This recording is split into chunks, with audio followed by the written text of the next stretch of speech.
Alright, everyone, welcome back. So, neck protectors. That has been the talk of the NHL the past couple of days. So, I want to address this first.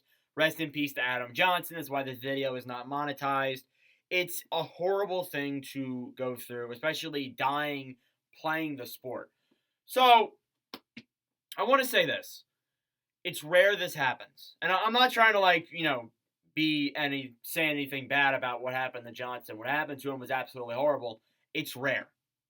That doesn't mean, though, that we shouldn't take precautions to protect it. So, a lot of people, since the Johnson incident, where basically he took a skate to the neck or skate to the throat, they got him off the ice, but then he died a few hours later due to the repercussions of that injury. So, it's the first time that I can remember where, I mean, at least where I've been alive, where someone has died because of playing the game.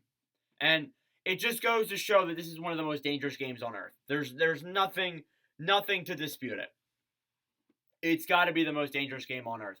And there's been a lot of worry over the past couple of days from people saying that we need to take precautions to protect players more from this happening. And again, it's rare. It hasn't happened very often. I'm not trying to downplay what did happen, but it doesn't happen often. However, the risk of it happening, it might be too much for people. It might be too much for players.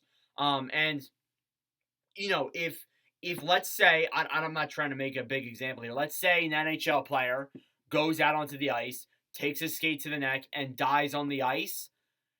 That's awful for the game. And that might scare a lot of people away from playing the game. So the NHL and other leagues are considering putting on neck protectors on their players. And I don't think it's a bad idea. My only issue is that are the players going to be comfortable with it? Now, someone did comment on my TikTok for me making that argument and said, you know what else is uncomfortable? Dying. And you're absolutely right. I'm not trying to say that, oh, I wouldn't wear it because it's uncomfortable. Players don't like it because it's uncomfortable. And some of them would rather take the risk of not wearing them and risking themselves rather than wearing them. So I understand. And I'm a player too. I play hockey myself, so I understand it from both sides.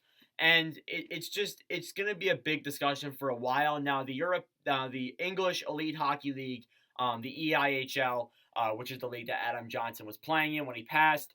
They have now made it mandatory starting December 31st for the players to have to wear neck protectors. So they are implementing it into that side of the sport. I did hear today, and it's why I waited a few days before making this video, because I wanted to see if the NHL would develop something over the course of the next couple of days with this. And it looks like they aren't going to make it mandatory, but they're going to strongly encourage it.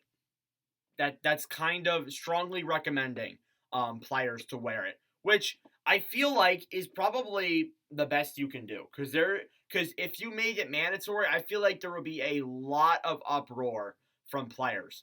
And the reason for that is because you would probably have to get rid of the visors. You would probably have to get rid of the visors, and you only have to wear cages, which I wouldn't be against. I wear a cage anyways, but players like wearing the visor. And additionally, too, another problem you have to face is I feel like you really couldn't do a visor and a neck protector. I guess you could, but it'd still be like kind of pointless, because then, oh, you're just going to take pucks to the eye.